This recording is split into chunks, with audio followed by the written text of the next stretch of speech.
नमस्कार, मैं हूं राजीव ढोंडियाल और आप देख रहे हैं डिबेट का सबसे प्रामाणिक और लोकतांत्रिक नंबर 1 शो दंगल। आज बहस दिल्ली में हुई एक बैठक की जिसकी गूंज सत्ता के गलियारों से निकलकर पूरे देश की राजनीति में सुनाई देने लगी है। कांग्रेस के अल्पसंख्यक सलाहकार समिति की बैठक में राहुल गांधी ने दावा किया कि अगले 1 साल के भीतर प्रधानमंत्री नरेंद्र मोदी की विदाई तय।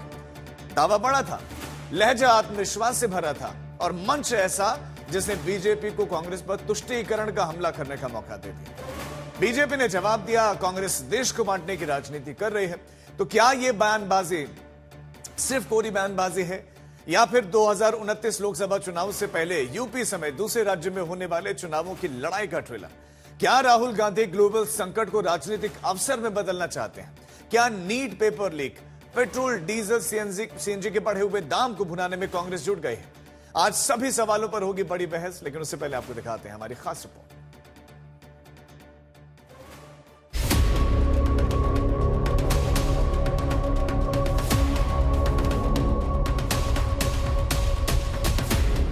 दिल्ली में कांग्रेस का आलीशान दफ्तर इंदिरा भवन। यहीं पर हुई कांग्रेस की अल्पसंख्यक सलाहकार समिति की बैठक और सबके केंद्र में रहे राहुल गांधी। उनके सामने मुस्लिम, सिख, ईसाई, बौद्ध और जैन समुदाय के प्रतिनिधि मौजूद रहे। और फिर आया वो बयान जिसने सत्ता और विपक्ष के बीच नई जंग छेड़ दी। सूत्रों के मुताबिक राहुल गांधी ने कहा, अगले 1 साल के भीतर प्रधानमंत्री नरेंद्र मोदी की विदाई तय है। सूत्रों की माने तो राहुल गांधी ने अपने बड़े दावे को 4 पॉइंट से पुख्ता किया। राहुल गांधी ने इसके पीछे अंतर्राष्ट्रीय आर्थिक हालात, देश में बढ़ती बेरोजगारी, महंगाई और सामाजिक असंतोष को वजह बताया। जनता जवाब नहीं दे रही, जवाब तो इलेक्शन कमीशन दे रहा है। ये अब इलेक्शन कमीशन के हाथ से बात निकल रही है।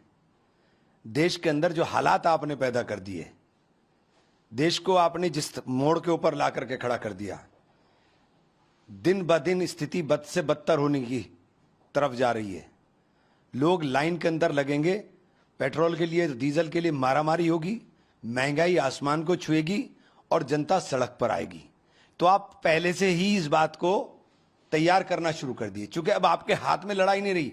हिंदू मुसलमान का खेल अब आपके हाथ से निकल गया, उससे ज्यादा आगे बात बढ़ गई। अब लड़ाई देश में अमीर बनाम गरीब होगी। बंद कमरे में राहुल गांधी का ताजा बयान राजनीति के बाहरी गलियारे में बवंडर बनकर घूमने लगा। बीजेपी ने इसको साजिश, पीएम की लोकप्रियता का डर और देश में हिंसा फैलाने की मंशा से जोड़कर पलटवार किया। राहुल गांधी का बयान देश के खिलाफ कांग्रेस सहित तमाम विपक्षी दलों एवं भारत को अस्थिर करने का सपना देख रहे टूलकिट गैंग की एक बड़ी साजिश की ओर इशारा कर रहा है। ये कोई साधारण बयान नहीं है, बल्कि देश में अराजकता फैलाने का गंभीर षड्यंत्र है। राहुल गांधी एंड कंपनी ने जब देख लिया कि यशस्वी प्रधानमंत्री श्री नरेंद्र मोदी जी को देश की जनता के हृदय से हटाया नहीं जा सकता और सीधी लोकतांत्रिक लड़ाई में भाजपा को परास्त नहीं किया जा सकता, तो अब वो देश में हिंसा फैलाना चाहते हैं। राहुल गांधी की भविष्यवाणी पर महाराष्ट्र से देवेंद्र फडणवीस ने फुल स्टॉप लगाया।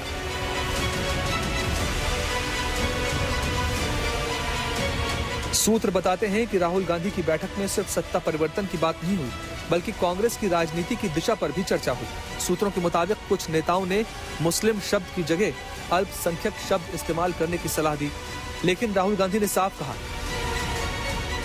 जिसके साथ अन्याय हो, कांग्रेस को खुलकर उसके साथ खड़ा होना चाहिए। यानी संदेश साफ है, कांग्रेस अपने पारंपरिक सामाजिक आधार को फिर से संगठित करने की कोशिश में है, जिसे बीजेपी मुस्लिम तुष्टीकरण का नाम देती रही है। क्योंकि कांग्रेस अपने आप को अब मुस्लिम लीग ही समझती है और मुसलमानों को भड़काने का काम उनका पहले से रहा है, उसको भड़काने में लगे हैं। उनको मालूम होना चाहिए, लोकतांत्रिक तरीके से चुनी हुई सरकार है। नरेंद्र मोदी जी 140 करोड़ हिंदुस्तानी के दिल में बसते हैं। देश को महान बनाने में, देश की तरक्की में वो दिन रात लगे हुए हैं। कांग्रेस साजिश करती रहती है। अब बड़ा सवाल यही है कि क्या राहुल गांधी का ये बयान आने वाले चुनावी संघर्ष की शुरुआत है? क्या कांग्रेस आर्थिक असंतोष और सामाजिक न्याय के मुद्दों पर नई जमीन तलाश रही है? क्या राहुल गांधी ने अपने समर्थकों और कार्यकर्ताओं में जोश भरने के लिए ये बयान दिया? क्या राहुल गांधी ने एनडीए में असमंजस पैदा करने के लिए ताजा बयान दिया?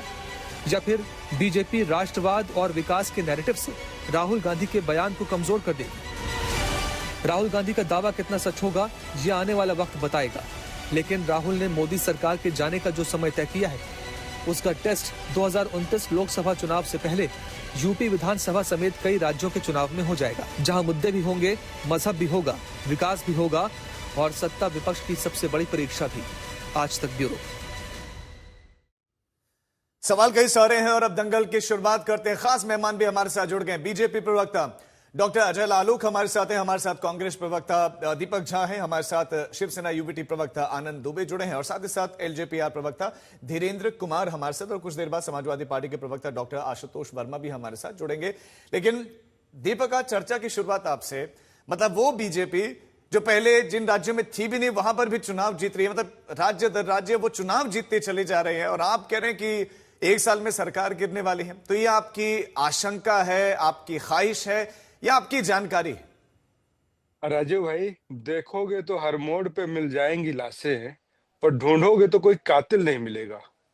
आज हालात ये हैं कि बीजेपी जीत तो रही है, लेकिन कैसे जीत रही है, क्यों जीत रही है, किसी को कोई पता नहीं है। पेपर लीक हो रहा है, नीट का पेपर लीक हो रहा है, बच्चों के भविष्य के साथ खिलवाड़ हो रहा है। आज सुनने में आ रहा है कि लोकपाल का पेपर लीक हो रहा है उत्तर प्रदेश में। तो आप देख रहे हैं ना, महंगाई चरम पर है, बेरोजगारी चरम पर है।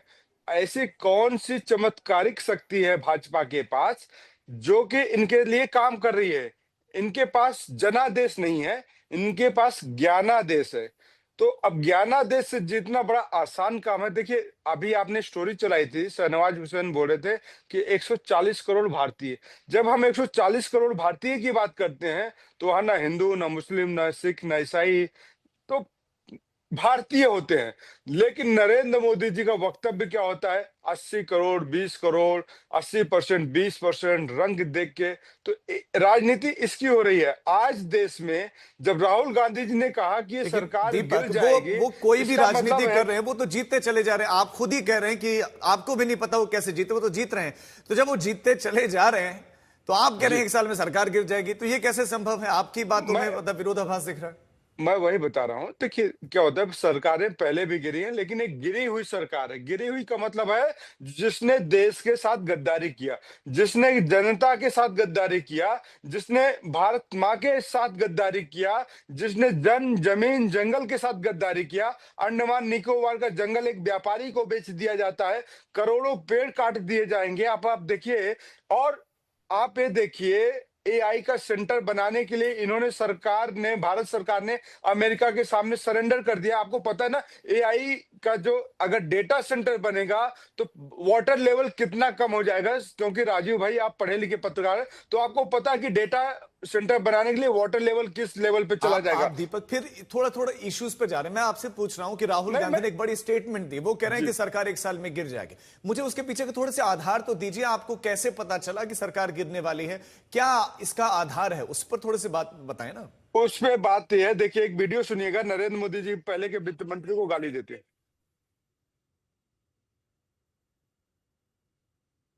नहीं, ऑडियो नहीं आ रहा है। ऑडियो इसलिए नहीं आएगा, मैं कवरेज से जुड़ा हूं। मैं बताता हूं, नरेंद्र मोदी जी कहते हैं कि आर्थिक संकट इसलिए पैदा हुआ कि वित्त मंत्री कहते हैं कि सोना मत खरीदो। पहले के वित्त मंत्री कहते थे सोना मत खरीदो, अब के देश के प्रधानमंत्री कहते हैं सोना मत खरीदो, तेल मत खरीदो, गाड़ी मत चलाओ, टेम्पो में चलो, बस में चलो। बहुत बढ़िया प्रधानमंत्री जी। बंगाल के चीफ मिनिस्टर आते हैं दिल्ली, प्राइवेट प्लेन के लिए आते हैं, रैली करते हैं तो हजारों गाड़ियों की इनकी रैली होती है। तो देश इनके दोहरे चरित्र को समझ चुका है। इस सरकार गिरे हुए व्यक्ति की है, गिरे हुए लोगों की है, गिरी हुई भाजपा की है। तो सरकार में बचा क्या? गिरी हुई सरकार है। अगर ये बताइए इन्होंने क्या कहा था राजीव भाई? नहीं दीपक, ये जनता तय करेगी। जो भी आप बातें कर रहे हैं वो जनता को डिसाइड कर रहे हैं। लेकिन मेरा सवाल ये आपसे है कि आप ऑपोजिशन में हैं, आप बड़ी पॉलिटिकल पार्टी हैं, आप जब इस तरह की स्टेटमेंट देते हैं कि एक साल में सरकार गिर जाएगी, क्या इससे आप लोगों को भड़काने का प्रयास नहीं कर रहे हैं? क्या माहौल, एक असंतोष जनता के बीच में व्याप्त करने का प्रयास आप नहीं कर रहे हैं? एक डर की भावना इससे पैदा नहीं हो जाती है कि बहुत ज्यादा इकोनॉमिक क्राइसिस कुछ आने वाला है या होने वाला है? इसका मतलब ऐसे, जैसे नरेंद्र मोदी जी कहते हैं ना, बड़े सारे कांग्रेसी मेरे संपर्क में हैं, वैसे मैं कहता हूं, बड़े सारे बीजेपी वाले लोग कहते हैं कि हम मोदी जी की नीतियों से त्रस्त हो चुके हैं, मोदी जी व्यक्ति पूजा पे यकीन रखते हैं, भारत माता की पूजा पे यकीन नहीं रखते हैं। तो जो व्यक्ति पूजा, तो भाजपा के कई सारे सांसद त्रस्त है, कई सारे इनके सहयोगी दल त्रस्त है। अब जेडीयू का एग्जांपल लीजिए, नीतीश कुमार इनके त्रस्त है, इनकी मुख्यमंत्री की कुर्सी छीन लिया है। तो ये सारे दल धीरे धीरे देश के साथ जुड़ रहे हैं, क्योंकि महंगाई बढ़ रही। इनका नारा था 2014 में कि बहुत हुई महंगाई की मार, अब की बार मोदी मोदी अब सरकार। चलिए ठीक है, अजय अजय आलोक मोदी सरकार अजय की आलोक तो- को कह रहे हैं कि महंगाई, ग्लोबल संकट, राजनीतिक जो है, जो आर्थिक कारण है, इसके चलते सरकार गिर जाएगी। तो क्या वाकई सरकार पर लोगों का भरोसा कम हो रहा है? कांग्रेस जैसा दावा कर रही है।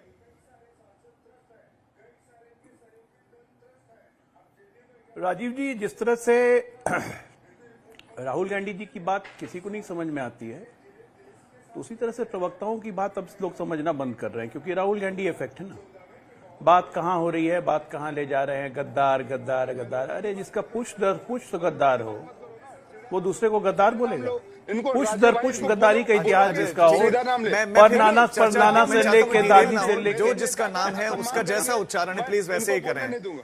है ना? अरे बोला प्लीज नहीं आता क्या? पढ़े लिखे नहीं है क्या? अनपढ़ है क्या? फिर वापस डिटेल नहीं नहीं नहीं, कर पढ़े सकते। लिखे नहीं है क्या? पुष्ट दर पुष्ट जिसका अरे भाई मेलोडी खाओ ना, पुष्ट देश दर में। पुष्ट जिसमें मेलोडी गद्दारी है, के इतिहास हो। सिर्फ और सिर्फ भाजपा की मेलोडी चल रही है। दीपक, मैंने बहुत मेलोडी ज्यादा पूरा समय विश्व दिया खा रहा है आपको। भाई। अब बिल्कुल तो मैं एक बोलने मिनट दीजिए। बेचैनी नहीं। अजय जी, आपसे प्लीज रिक्वेस्ट है गरीबी कम कि करने जो पे, नाम है बेरोजगारी बिल्कुल उसी कम नाम करने के पे, साथ मुद्दों की जो है बात आप करने में उच्चारित इनका करें। क्या हुआ? प्लीज दीपक जी, हो नहीं, गया। इनको बोलिए नहीं उनको कि सुनिए, अब राहुल उनको गांधी सुनेंगे जी का प्लीज। नाम हो समाज गया। से ले। हाँ, नहीं, मैंने राहुल- बोल दिया है, राजीव बोल भाई- दिया है मैंने। डॉक्टर अजय आलोक, बस अच्छा नाम, सच्चा नाम लेने से इतनी मिर्ची लगते हुए मैंने पहली बार देखा है। चलिए, उधार का गांधी गांधी बनना बने रहिए, चोरी के गांधी बना बने रहिए। मेरा क्या जा रहा है? मेरा क्या जा रहा है? अब दूसरी बात पे आते हैं। अब दूसरी बात पे आते हैं। एक कहावत है, क्यों बीच में बोल रहे हैं राजीव जी? आप इनको फेडर लो कीजिए। इनको इतना आपने समय दिया, मैंने एक शब्द नहीं बोला। ये फेडर डाउन करवाना पड़ेगा। दीपक जी का फेडर डाउन किया जाए। आप वापस इसी टॉपिक पर आइए अजय आलोक जी। क्या सरकार पर भरोसा कम हो रहा है लोगों का? कांग्रेस ऐसा दावा कर रही है। देखिए, हमारे बिहार यूपी में एक कहावत है, आशुतोष भी जानते होंगे, आनंद दुबे भी जानते हैं, धीरेन्द्र भी जानते होंगे, दीपक भी जानते होंगे, कि कसाई के चाहने से गाय नहीं मरती है ना। तो लोकतांत्रिक तरीके से हमें हरा नहीं सकते हैं। लोकतांत्रिक तरीके से विफलता का शतक लगाने वाले हमारे महाराज, युवराज, जो भी नाम आपको देना है दे दीजिए। अब फिर मैं कुछ बोलूंगा तो ये आगे बोलने लगे। सफलता का शतक लगने वाला 99 की घंटी बज गई है। अभी उत्तर प्रदेश, उत्तराखंड का चुनाव होगा, पंजाब का चुनाव होगा, शतक बनना पक्का है, सेंचुरी की बधाई दीजिएगा। तो लोकतांत्रिक व्यवस्थाओं में विफल होने के बाद ये व्यक्ति अराजक हो चुका है। ये व्यक्ति अपने कार्यकर्ताओं को कहता है कि जब आरएसएस के लोग और बीजेपी के लोग आपके पास आएंगे तो कहिएगा कि तुम्हारा प्रधानमंत्री गद्दार है, तुम्हारा गृह मंत्री गद्दार है। बिल्कुल ये कहता है कि प्रधानमंत्री नरेंद्र मोदी को डंडे से पीटेंगे लोग, इसको निकलने दो, गंदे से डंडे से मारेंगे। ये भड़काने की जो प्रवृत्ति है, आज ही जैसे कह दिया कि नहीं मुसलमान का नाम लेके बोलना है, मुसलमान का नाम लेके बोलना है। तो भैया नाम ही बदल लो ना, all India Muslim Congress league कर लो, क्या दिक्कत है?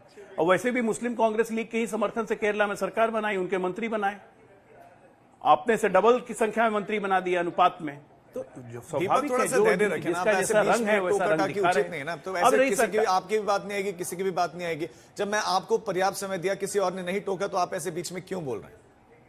प्लीज आज आलोक 30 सेकंड में कंप्लीट करें, दूसरे मेहमान के पास भी जाऊंगा।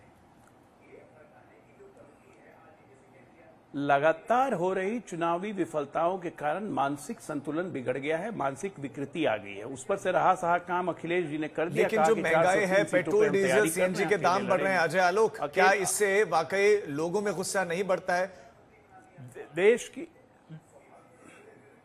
देश की जनता बहुत अच्छे से जानती है कि अर्थव्यवस्था को ये चाय वाला प्रधानमंत्री किस तरह से संभालता है। देश की जनता अच्छी तरह से जानती है कि ईरान युद्ध के कारण अंतर्राष्ट्रीय कीमतों में उछाल के बावजूद 78 दिन तक एक भी रुपया नहीं बढ़ाने के बाद अब मजबूर है कि रुपया बढ़ाना पड़ेगा। और जैसे ही हालात सुधरेंगे वापस सुधार होंगे। देश की जनता जानती है, मिडिल क्लास जानता है कि 12 लाख रुपए की बचत करके हमेशा कांग्रेस पार्टी अगले 1 साल में सरकार गिरा रही है, तो आप कांग्रेस के साथ हैं इस मामले में, या फिर आपको लग रहा है कि ये बैग की बातें, या फिर कुछ लॉजिक है इसमें? धन्यवाद राजीव जी। देखिए राजीव जी, मैं भारतीय जनता पार्टी के प्रवक्ता की बात कर रहे थे, वो शतक की बात कर रहे थे। शतक तो वाकई हमारे देश की अर्थव्यवस्था लगा रही है। अब $1 की कीमत शतक के पास पहुंचने जा रही है, अभी 96 रुपए है। और पेट्रोल और डीजल का दाम भी शतक लगा ही चुका है। तो शतक कौन लगा रहा है ये तो पता है हम सबको। बार बार ईरान, इजराइल और मिडिल ईस्ट की लड़ाई के पीछे छुपने वाले लोग ये भूल जाते हैं कि 28 फरवरी के पहले ही अर्थव्यवस्था डूब चुकी थी। उस समय $1 के सामने रुपए की कीमत लगभग 90 रुपए के ऊपर पहुंच चुकी थी और पेट्रोल डीजल भी शतक के पास ही था। तो ये कब तक आप अलग अलग बहानों के साथ में चले जाएंगे, ये ठीक नहीं लगता है। लेकिन राजीव, जिस प्रकार से महंगाई का गोला इस देश को आज जला रहा है, बेरोजगारी का तूफान जहां देश के युवाओं को हिला रहा है और किसानों की चीख और पुकार फैल रही है, तो मोदी सरकार 1 साल तो बड़ी चीज है, ये उससे पहले भी गिर जाएगी। लेकिन एक बात हम साफ कर देना चाहते हैं कि ये सिर्फ किसी की प्रेस कॉन्फ्रेंस में या किसी की बैठक में, काउंसिल मीटिंग में बैठ के ये काम नहीं हो सकता है। ये तभी होगा जब सारी विपक्षी पार्टी अपनी अपनी महत्वाकांक्षाएं छोड़ के, अपने अपने अहंकार छोड़ के इस देश की जनता की पुकार और एक आवाज बन के खड़ी होंगी। अब आपने बड़ी बात जैसा कह कि दी। समाजवादी तो ये पार्टी कौन है ये अहंकार, किसके अंदर है ये अहंकार? अब आप डायरेक्ट ही बोल दीजिए ना। राजीव जी, देखिए ऐसा है ना कि विपक्षी पार्टियां लगातार अगर अपने साथ खड़े रहें, और हमने देखिए 2024 का इलेक्शन लड़ा, 2024 का इलेक्शन हमने साथ में लड़ा और हमने भारतीय जनता पार्टी के चारों खाने चित कर दिए। आज वही एकता, वही साहस और वही ढाढ़स की बात उत्तर प्रदेश की सारी विपक्षी पार्टियों को एक साथ आना पड़ेगा। ठीक है। वरना जिस प्रकार से लोकतंत्र की हत्या ये करते जा रहे हैं, संविधान बदलने का नारा भारतीय जनता पार्टी देती है, उस प्रकार से वो दिन दूर नहीं है कि जब इन बहसों का भी कोई मतलब नहीं होगा। ठीक है। समाजवादी ठीक पार्टी है। पूरी तरीके से इस चीजों के लिए तैयार है। हमारे साथ आइए, हम इनको यहां से हराएंगे और फिर देश से भी बाहर भगाएंगे। ठीक है। आनंद दुबे, क्या बंद कमरों की बैठक से सरकारें बनेंगी, सरकारें गिराई जाएंगी? मैं आऊंगा, अजय आलोक, मैं एक साथ ही आपसे जो है जवाब लूंगा। 10 सेकंड चलिए 10 सेकंड सिर्फ 10 कंप्लीट सेकंड, करिए। सिर्फ 10 सेकंड। 10 सेकंड सिर्फ, हाँ बोलिए। सबसे पहली बात यह कि समाजवादी पार्टी का एक बार काट की हांडी गलती से चढ़ गई ना, वो बार बार नहीं चढ़ती है। संविधान बदलना, आरक्षण छीनना, ये बार बार नहीं चढ़ेगा।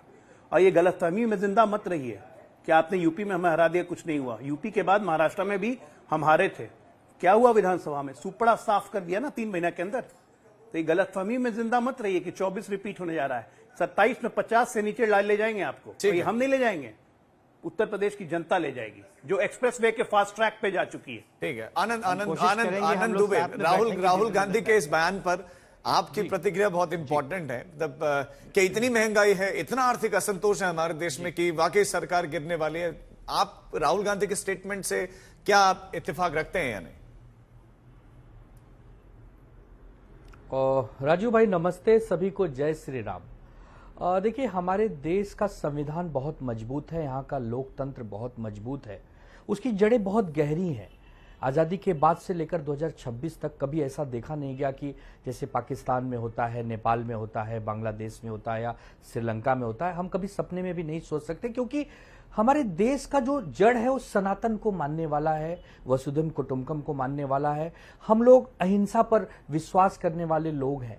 तो हम नहीं समझते कि यहाँ सरकार बदल जाएगी या तख्ता पलट हो जाएगा, क्योंकि अगर प्रैक्टिकल बात करें राजू भाई, तो 240 सीटें अकेले बीजेपी के पास है, उनके साथ टीडीपी है, जेडीयू है, एकनाथ शिंदे वाली शिवसेना है और भी बाकी लोग हैं, तो उनके पास बहुमत है। और 2029 से पहले यहाँ कोई चुनाव नहीं। जब तक एनडीए न टूट जाए, एनडीए में फूट न पड़े, तब तक तो हमें लगता है यहाँ पर कोई सरकार बदलना या हाँ प्रधानमंत्री किसको बनाना नहीं बनाना है बीजेपी का अंदरूनी आप भी कह रहे हैं कि कांग्रेस प्रैक्टिकल नहीं है, खुद इस्तीफा दे दे, हो सकता है आरएसएस नहीं। मैं वही बोल रहा हूं कि देखिए, मैं बार बार कह रहा हूं कि हमारे देश में तख्ता पलट होना या सरकार गिरा देना ये कभी होगा नहीं इस जन्म में, क्योंकि यहां पर सनातन की जड़ें गहरी हैं।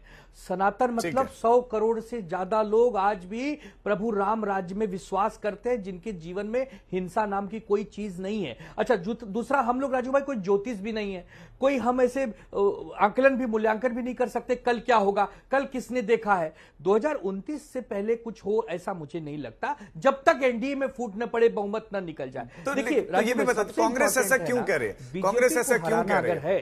तो सुनिए ना, बीजेपी को मैं वही कह रहा हूं, कांग्रेस को अगर बीजेपी को हराना है तो स्किल डेवलपमेंट करना होगा। चुनाव जीतना एक स्किल है। पहले जमाने में मुद्दों पर चुनाव हो जाते थे सब, अब चुनाव जीतना एक कला है। चुनाव 15 दिन कैसे लड़े जाते हैं, बूथ मैनेजमेंट कैसे किए जाते हैं, अपार धन कैसे खर्च किया जाता है, पूरी एजेंसियों को कैसे नियंत्रण में रखा है, ये सब बीजेपी को पता है। तो उसका काउंटर करने के लिए जैसे समाजवादी पार्टी ने उत्तर प्रदेश 2024 में 37 सीटें जीती, पीडीए बना के मजबूती से लड़ी, उसी में 6 कांग्रेस को भी मिल गई।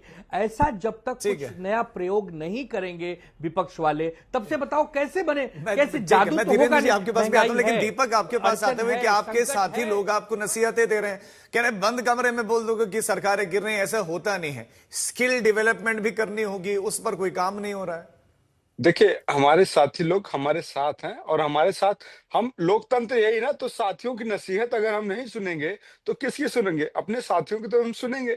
आनंद दुबे जी हैं या आशुतोष वर्मा जी, ये सब हमारे साथ हैं, देश के साथ है, और जो देश के साथ है वो कांग्रेस के साथ है। बात यह है, इन्होंने बिल्कुल सही कहा, जब तक एनडीए में फूट नहीं होगी। और एनडीए में फूट कब होगी? क्योंकि अब एनडीए के लोग, आपके मतलब राहुल गांधी के बयान को वो कह रहे हैं कि प्रैक्टिकल नहीं है। बिल्कुल वही प्रैक्टिकल मैं आपको बता रहा हूं, क्योंकि अब एनडीए में फूट होने वाली है। राहुल गांधी जी ने कहा, क्योंकि सारे लोग कहते थे कि भाजपा की सरकार आएगी तो 40 रुपए लीटर डीजल और पेट्रोल मिलेगा, 20-30 रुपए लीटर खाने का तेल मिलेगा, गरीबों को हवाई चप्पल में बैठ के हवाई प्लेन में घूमेगा। लेकिन अब तो हवाई चप्पल भी 450 रुपए की आने लगी है राजीव भाई। हवाई प्लेन का टिकट 15,000 का हो गया, जो दिल्ली से मुंबई का। आनंद दुबे जी आते हैं, पहले आते थे ज्यादा, अब कम आते हैं क्योंकि टिकट महंगी हो गई है, नहीं तो आज आपके स्टूडियो में होते हैं। तो टिकट महंगी होने की वजह से हमारे भाई आनंद दुबे भी अब स्टूडियो में नहीं आ पा रहे। तो अब इसी तरीके से एनडीए वाले भी समझ चुके हैं, तो नीतीश कुमार की कुर्सी छिन चुकी है। चंद्रबाबू बाबू को क्योंकि सीबीआई का जांच, ईडी का जांच में राहत दे दिया गया है, लेकिन जनता की मांग से कब तक बचेगा एनडीए? जिन्होंने वादा किया था महंगाई की मार, अब की बार मोदी सरकार, तो भैया 12 साल हो गए। जिन्होंने कहा था रुपया गिरता है, देश का चरित्र गिरता है, देश का प्रधानमंत्री रेनकोट पहन के जाता है नहाने, तो अब मैं नरेंद्र मोदी के लिए क्या बोलूं भाई? नरेंद्र मोदी जी नहाते भी हैं कि नहीं नहाते? रेनकोट पहन के जाते हैं या स्विमिंग सूट पहन के जाते हैं? क्या पहन के जाते हैं नरेंद्र मोदी जी? आपको देश में डॉलर की कीमत 97 रुपए पहुंच गई है।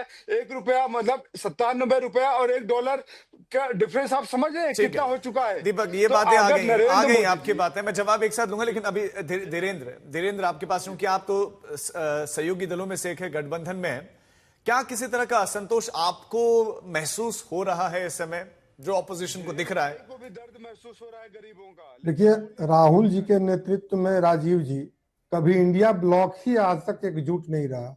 अपने ही ब्लॉक में उनको टूट फूट होता हुआ दिखता रहा, तो हर जगह उनको टूट नजर आता है।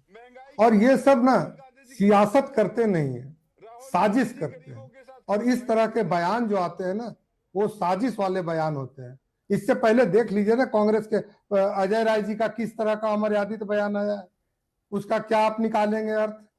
और ये भविष्यवाणी जो कर रहे हैं, ये 2024 में भी किए थे राहुल गांधी जी, बड़े इत्मीनान से और एकजुटता के साथ एक तर एक सरकारें हम लोग बनाते जा रहे हैं।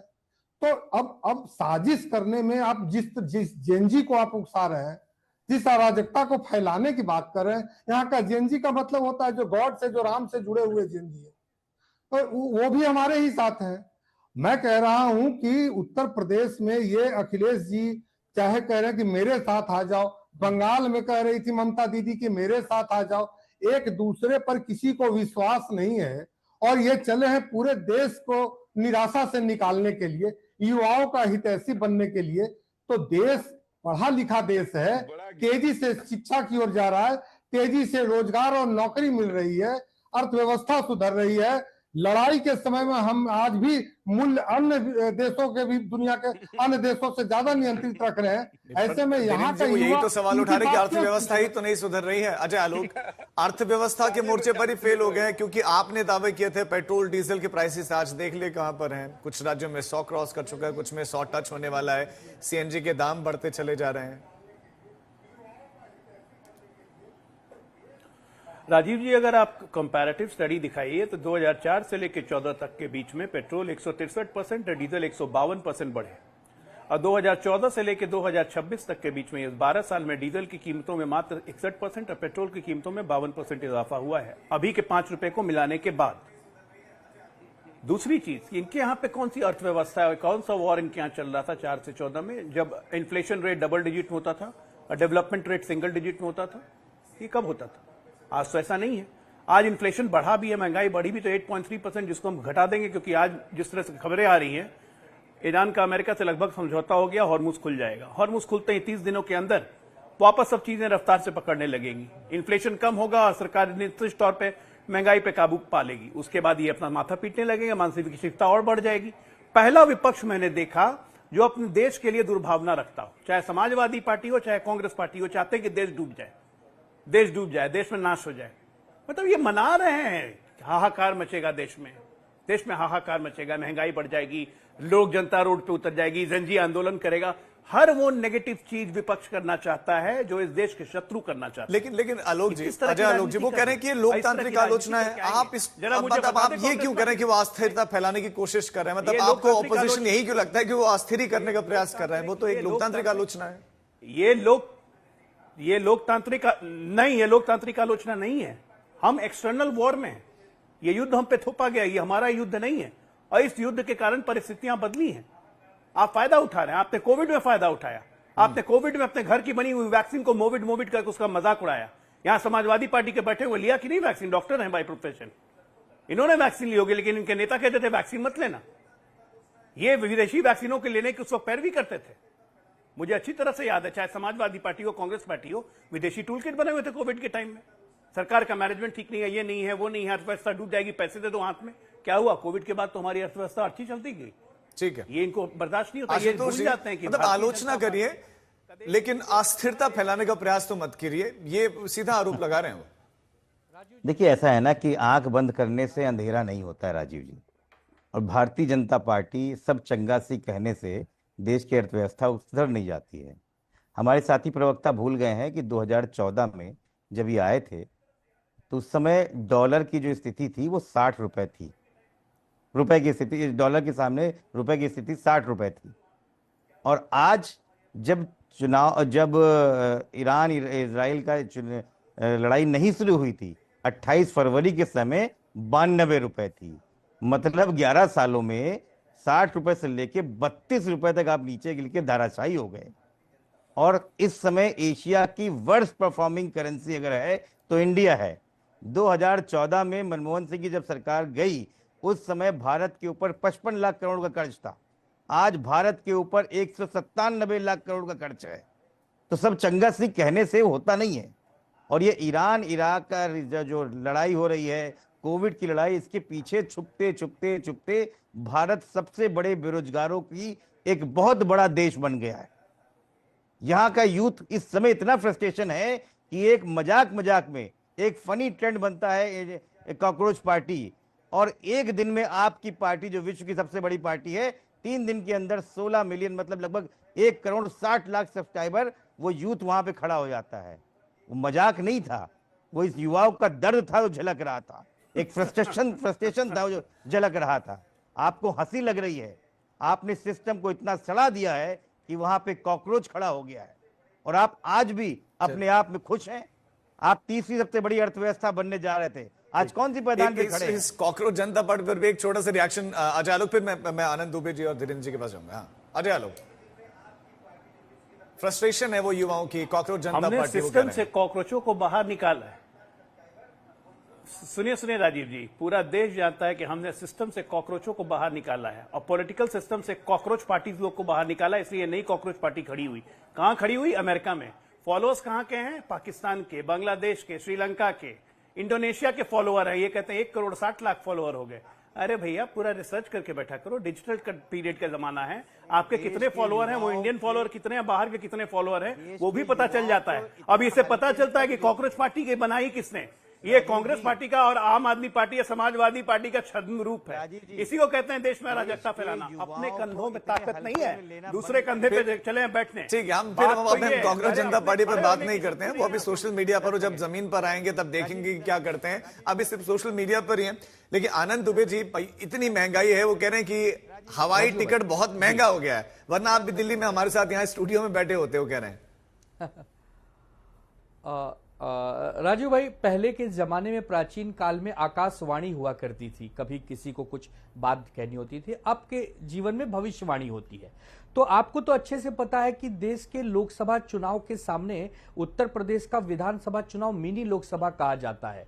एक साल बाद यानी 2027 में एक बहुत बड़ा सुनहरा अवसर है कि वहां चुनाव होने जा रहे हैं। क्यों नहीं कांग्रेस पार्टी 100 सीटों से ज्यादा जीत जाती है वहां विधानसभा में और समाजवादी पार्टी को मजबूत बनाती है, क्योंकि हमें पूरा विश्वास है समाजवादी बहुत अच्छा प्रदर्शन करेगी। अगर 100 के करीब कांग्रेस भी जीत जाती तो 300 के करीब सीटें आ जाएंगी, बीजेपी अपने आप हार जाएगी और एक मजबूत महाविकास आघाड़ी गठबंधन देश में बीजेपी के खिलाफ खड़ा हो जाएगा। हमें उस पर काम करना चाहिए, क्योंकि अभी जहां तक मेरी जानकारी है उत्तर प्रदेश में कांग्रेस 39 साल से नहीं है और उसके पास केवल 2 विधानसभा सीट है। अगर 2 से 98 और जोड़ दूं, 100 हो जाती है दीपक भाई, तो मजा आ जाएगा। जबरदस्त ताकत बन जाएगी पूरे उत्तर प्रदेश में कांग्रेस की, और वहां 80 लोकसभा सीटें हैं। हम लोग बीजेपी को हरा देंगे। मतलब कांग्रेस को जगाने से ज्यादा ऐसा लग रहा है कि आप इशारों में तंज कस रहे हैं उन पर कि थोड़ा और मेहनत करो आप। नहीं, मैं तो दिल्ली बाई ट्रेन आ जाऊंगा, पैदल आ जाऊंगा, रोड से आ जाऊंगा, लेकिन हमें दिल्ली पहुंचना है तो यूपी जीतना होगा, और यूपी जीतना होगा तो कांग्रेस को ट्रिपल इंजन लगानी होगी। 2 से 100 पहुंचने की अभी से तैयारी करो, बूथ स्तर पर कार्यकर्ताओं को मजबूत करो। हम लोग भी मुंबई से आके आपके कंधे से कंधा मिलाकर वहां पर मेहनत करेंगे, तब हम लोग बीजेपी को हराएंगे, क्योंकि समाजवादी पार्टी तो अपना काम बखूबी कर रही है। लेकिन कांग्रेस नहीं कर रहे। दीपक मतलब ग्राउंड पर काम ही नहीं कर रहे हैं आप। लेकिन मतलब स्टेटमेंट दे देने से कुछ नहीं होता ना कि सरकार गिर रही है। वो मतलब उनके कहने का तात्पर्य यही है कि सपा तो ठीक है, वो तो अच्छा काम कर रहे हैं, उसके ग्राउंड पर काम भी चल रहा है, आप नहीं कर रहे हैं कुछ। देखिए, हमारे शास्त्र कहते हैं, क्योंकि आनंद भाई ने सनातन से शुरुआत करी तो मैं भी बोल दूंगा, संग गच्छध्वम संबद्धध्वम संभो मनांसि जानताम। हम साथ चलेंगे, साथ बढ़ेंगे और साथ देश को आगे बढ़ाएंगे, साथ ही लोगों को इस गरीबी से निकालेंगे। तो आनंद भाई के बयान का स्वागत है। इनको मैं इनकी बयान से सहमति जताता हूं कि हम और समाजवादी पार्टी मिलकर उत्तर प्रदेश को जीतेंगे। आनंद भाई आपको यकीन दिलाते हैं, और इंडिया गठबंधन की सरकार 2027 में आएगी। आप बिल्कुल निश्चिंत रहिए, और आप आइए, दिल्ली से आइए, क्योंकि महंगाई बढ़ गई, मैं समझ सकता हूं। तो ट्रेन के हालात ही हम लोगों के हो चुके हैं, तो क्योंकि फ्लाइट की टिकट हम लोग ले नहीं सकते हैं। सारे भ्रष्टाचारी बीजेपी में जा चुके हैं, 70 करोड़ वाले कहिए, 5 करोड़ 1000 करोड़ वाले कहिए, शुभेंदु अधिकारी, हेमंता विश्व शर्मा कहिए, सब भाजपा में हैं। तो सारे भ्रष्टाचारी भाजपा में हैं। अब हम लोग गांधी के मार्च पे चलेंगे, गांधी के रास्ते पे चलने वाले। अजय आलोक जी को मैं कुछ चीजें पूछना चाहता हूँ। 2013 में crude oil life time high था, $140 पे हुआ करता था, $140 प्रति बैरल। आज अभी भी $110 प्रति बैरल पे है। तो ऐसी कौन सी मजबूरी आन पड़ी? आपने 8वां पे कमीशन भी लागू नहीं किया कि सरकारी कर्मचारियों की तनख्वाह भी बढ़ा दिए हो। आप हाईवे तो बनाते हैं, हॉस्पिटल नहीं बनाते। आप हॉस्पिटल नहीं बनाते, हॉस्पिटल स्कूल नहीं बनाते, हाईवे बनाते। क्यों? क्योंकि हाईवे पे आपको टैक्स वसूली सरकार 100% वसूली सरकार चलेगी आपकी।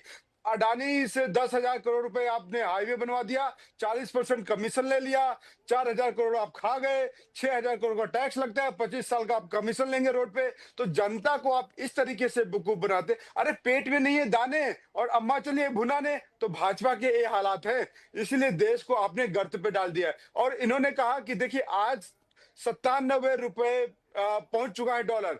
2013-14 में 62 रुपए था, लेकिन क्रूड ऑयल का डिफरेंस आप समझिए कितना था। 2014 में $70 प्रति बैरल आ चुका था क्रूड ऑयल। तो उसमें अजय आलोक जी जवाब दीजिए। वो तो कह रहे हैं एक तरीके से हाईवे भी चुभने लगे हैं, उसमें भी भ्रष्टाचार के आरोप लगा रहे हैं, बाकी महंगाई वाली बातें, इन सब पर जवाब दीजिए। देखिए ऐसा है, सबसे पहली बात इनको बता दूं कि अभी इन्होंने कहा कि गरीबी हम हटाएंगे। 55 साल हो गए, 1972 में नारा दिया, 71 में नारा दिया था इंदिरा जी ने, गरीबी हटाओ। 55 साल हो गए, 55 गरीबों को इन्होंने गरीबी रेखा से बाहर नहीं निकाला कांग्रेस पार्टी ने, और इसी 12 साल में 25 करोड़ गरीबों को गरीबी रेखा से हमने बाहर निकाल दिया। हमारे इनमें अंतर तो ये है। और सही कहा, पेट में नहीं है दाने, अम्मा चली भुनाने। तो ये बात राहुल गांधी जी को समझाइए ना, पेट में कोई दाना नहीं है, चुनाव जीतने का मादा नहीं है, कुछ से कुछ बोलते रहते हैं खाली खबरों में बने रहने के लिए। अब तीसरी बात, 2014 में क्रूड बैरल जो था, उसके वक्त जो इन्होंने ऑयल बॉन्ड इशू किए थे, उसके बदले में देश को 3,17,000 करोड़ चुकाना पड़ा, वो हमने चुकाए हैं, इन्होंने नहीं चुकाए।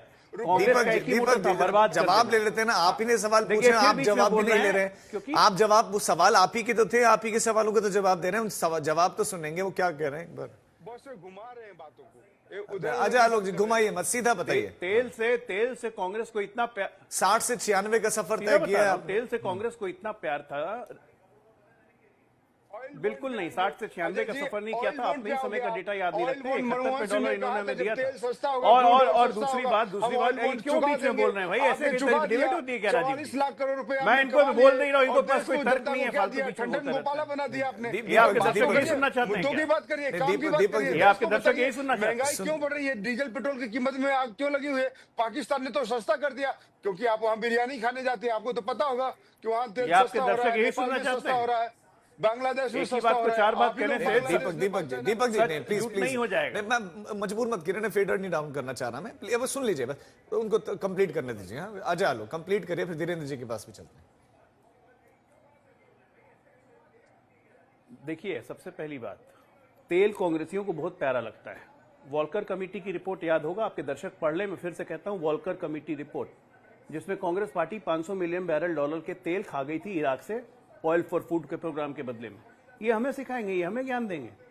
जिस ढंग से अर्थव्यवस्था हमने संभाली, यार हाईवे की बात ये कर रहे हैं, जिसने जीवन में कभी हाईवे बनाया ही नहीं, जिसने कभी एक एक्सप्रेसवे बनाया ही नहीं, जिसके राज में सत्ता में रहते हुए कभी कोई एक्सप्रेसवे बना ही नहीं, वो हमें हाईवे की बात कहां, विजन ही नहीं था हाईवे बनाने का।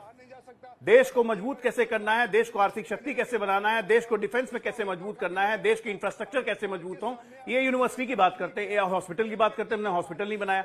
अरे एक एम्स था, दो एम्स गिनती के 2014 में, आज कितने एम्स हैं? कितनी यूनिवर्सिटीज इनके टाइम में थी, आज कितने यूनिवर्सिटीज हैं? मेडिकल कॉलेज सीट्स कितनी थी? 50,000, आज 1.25 लाख 1.5 लाख के लगभग मेडिकल कॉलेज सीट्स। ठीक है, ये हमें बताएंगे एजुकेशन और इंफ्रास्ट्रक्चर। कौन बोल रहा है यार, मतलब गजब हालत है इस देश का, कितना बुरा हाल किया है इन लोगों ने।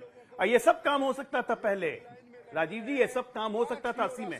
80 के दशक में चाइना और हमारी इकोनॉमी हमारी बेटर थी, फॉरेन एक्सचेंज रिजर्व हमारा बेटर था। चाइना कहां से कहां चला गया, इन्होंने देश को किस रसातल में ले आए, अब ये चाहते हैं कि ये दोबारा आए। अरे जाओ, जाके all India Muslim Congress league बन जाओ, ज्यादा बढ़िया। वो नहीं कर सके तो फिर आप कब तक करेंगे, इस पर जवाब आपको भी दे। लेकिन धीरेन्द्र जी, क्या कांग्रेस पार्टी या राहुल गांधी जो इस तरह के स्टेटमेंट दे रहे हैं, क्या वो कार्यकर्ताओं में थोड़ा उत्साह भरने के लिए, उनको मोटिवेट करने के लिए, जोश हाई करने के लिए इस तरह के बयान दे रहे हैं? ये जो बयान आया था, ये बैठक किसकी थी? अल्पसंख्यक सेल की। वह सेल 2014 से ही चाह रही है कि मोदी जी तेरी कब्र खुदेगी। ये नारे तो 2014 से ही लगा रहे हैं ये लोग। तो नया इसमें क्या है बताइए? लोकतंत्र खतरे में है। लोकतंत्र का नाम कब से हो गया अखिलेश जी, कब से हो गया राहुल जी, लोकतंत्र का नाम कब से हो गया केजरीवाल। ये लोग तो पहले से लोकतंत्र में रिजेक्टेड है, और उसी कांग्रेस के लोगों के साथ ये लोग एलाई करके बनाए हैं ना, जिसने लोकतंत्र की हत्या की है, पूरे दुनिया में भारत का नाम शर्मसार किया। तो क्या यहाँ के लोग, यहाँ के युवा समझ नहीं पा रहे? अभी प्रवक्ता कांग्रेस के कह रहे थे कि मैं तो गांधी के रास्ते पे चलता हूं। अगर गांधी जी के रास्ते पे चलते तो देश स्वागत करता। आप दुर्भाग्य से राहुल गांधी के रास्ते पे चल रहे हैं, जो कि कभी भी देश हित में नहीं है। इसलिए दीपक जी, ये बिल्ली के भाग से छीका नहीं टूटता है, उसके लिए आपको जनता के बीच में जाके काम करना होगा। और ऐसे ही अनाप शनाप प्रलाप करते रहेंगे तो देश के लोग लगातार एनडीए की सरकार को मजबूती से बनाते रहेंगे। और आप लोगों को अपनी नजरों से युवा लोग इतने गिरा दिए हैं कि अब तो आपकी बातों में भी गिरावट आ गई है कि देश के प्रधानमंत्री के लिए ऐसे ऐसे शब्द आप लोग बोलते हैं कि न सिर्फ देश के युवाओं को तकलीफ होती है, महिलाओं को तकलीफ होती है, बल्कि पूरे विश्व पटल पर आज आपकी हैसियत इस तरह की नहीं कि आप कुछ बोल सकें। अब दीपक ताली में बजा रहे थे जब धीरेन्द्र आप अपनी बात रख रहे थे, तो दीपक जवाब दें। अभी मैं आ रहा हूं आनंद जी आपके पास आ रहा हूं।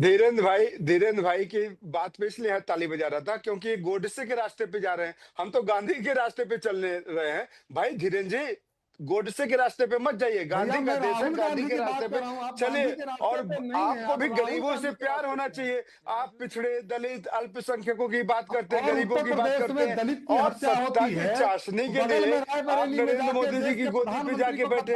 अरे पूरा देश चाहता है भाई कि इस देश में गरीबों का विकास हो, लोगों की समानता का अधिकार मिले, लेकिन आप जाके सत्ता के पक्ष में बातें कर रहे हैं, अच्छा नहीं लगता।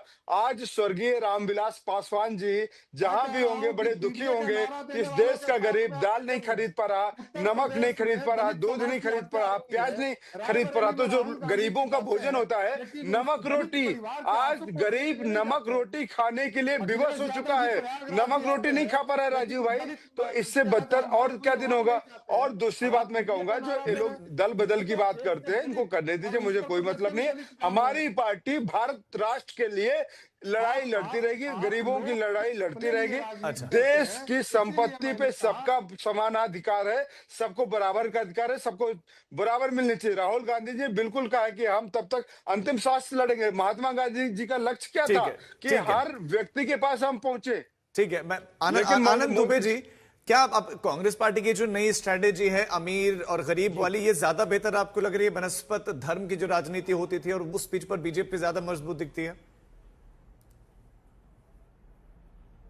नहीं, देखिए राजीव जी, दो विषय है। देखिए, सरकार किसी भी दल की हो, देश अजर अमर रहना चाहिए। कांग्रेस पार्टी भी कह रही है कि देश मजबूत हो और बीजेपी भी कह रही है देश मजबूत हो, लेकिन लोकतंत्र में एक नियम है कि आपको चुनाव जीतने की कला सीखनी होगी।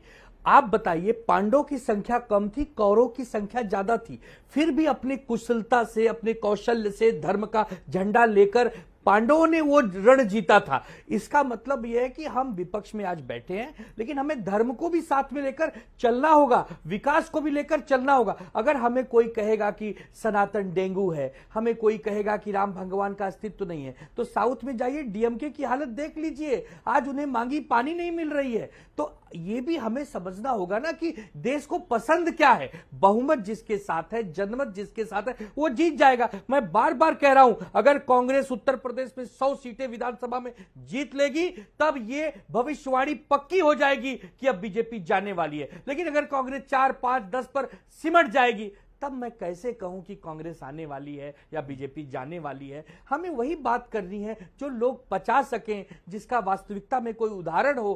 केवल हम अगर स्वप्न देखेंगे तो स्वप्न तो कुंभकर्ण भी देखा करता था, लेकिन उससे कोई लाभ नहीं हुआ। हमें स्वप्न नहीं देखना है, हमें जमीन पर उतर के अपने आप को खपा देना है, अंतिम सांस तक लड़ना है, ताकि सामने वाले विरोधी को अगर हम हरा दिए तो बल्ले बल्ले, और अगर लड़ते लड़ते शहीद हो गए तो भी हम अमर हो जाएंगे। उस ताकत से ही हम बीजेपी को हरा सकते हैं। केवल कल्पना करने से कि आज बीजेपी भाग जाएगी, ऐसे नहीं होता है। हमें तो मार्को रूबियो की बातों से थोड़ी सी सकारात्मक एक अच्छा लगा कि इस समय विश्व में हालात शायद ठीक हो सकते हैं। जिस ढंग से अमेरिका ईरान की बातचीत चल रही है, भगवान करे सब ठीक हो जाए, हमारा देश बच जाए, ईंधन आने लगे, वो युद्ध समाप्त हो। यही तो आपकी भी आशा है, यही हमारी भी आशा है। अजय आलोक बोले। देखिए, आपने मेढक देखा है राजीव जी? देखा है। मेढक की एक विशेषता होती है, जहां उसके पैरों के नीचे पानी सूखता है ना, वो तुरंत उस जगह पे छलांग मारता है जहां पानी हो। तो कांग्रेस पार्टी की आज की हालत मेढक जैसी है। सत्ता रूपी पानी जहां देखते हैं वहीं छलांग मारता है, टप सीधे सत्ता के पास। डीएम को छोड़ने में, डीएमके जितना समय लगता है बोलने में, उससे भी कम समय में डीएमके को छोड़ के विजय के पास भाग गए, क्योंकि तमिलनाडु की सत्ता में आना था। तो समाजवादी पार्टी को भी छोड़ने में तुरंत 5 मिनट लगेगा और पकड़ने में भी 5 मिनट लगेगा, टप। ये बात समाजवादी पार्टी जानती है। तो ये मेढक रूपी जब चरित्र रहेगा तो देश की जनता आपको सत्ता नहीं सौंपने वाली है सरकार। और बर्बाद किया, सही बात इन्होंने कहा कौरव पांडव का। कौरव थे ये लोग, 70 साल राज जो आनंद दुबे कह रहे हैं, मतलब जो सुझाव दे रहे हैं वो भी ठीक लग रहा है। धर्म का झंडा नहीं छोड़ा, धर्म का झंडा नहीं छोड़ा। और जब पांडवों ने जब कौरव को पराजित कर दिया, पांडवों ने जब कौरवों को पराजित कर दिया, उनका सर्वनाश कर दिया, तो उसके बाद पांडव इतिहास गवाह है, लगातार राज करते रहे।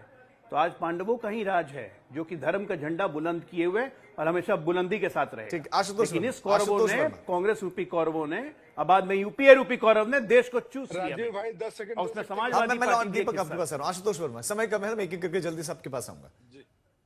नहीं, मैं राजीव जी बार बार ये बोल रहा हूं कि समाजवादी पार्टी उत्तर प्रदेश में अपने पूरे लाव लश्कर के साथ तैयार है, बूथ स्तर पे तैयार है। हम सारी विपक्षी पार्टी से कहते हैं कि अपनी कोई भी बड़ी महत्वाकांक्षा छोड़ के जीतने के लिए और भारतीय जनता पार्टी को हराने के लिए समाजवादी पार्टी के साथ खड़े होइए। हम आपको 2024 से ज्यादा अच्छा रिजल्ट देंगे, लेकिन जब तक आप इधर उधर लड़ते रहेंगे और लक्ष्य से हटेंगे तो आपका रिजल्ट खराब होगा। चलिए, आशुतोष समाजवादी वर्मा जी और पार्टी सभी अकेले मेहमानों को नहीं जो माफी के साथ रोकना पड़ रहा है, अभी समय इतनी ही इजाजत दे पा रहा। आप सभी मेहमानों का बहुत शुक्रिया हमारे साथ जुड़ने के लिए। तो राहुल गांधी के स्टेटमेंट के बाद से इस पर राजनीति भी शुरू हो गई। आज तक देश का सर्वश्रेष्ठ न्यूज चैनल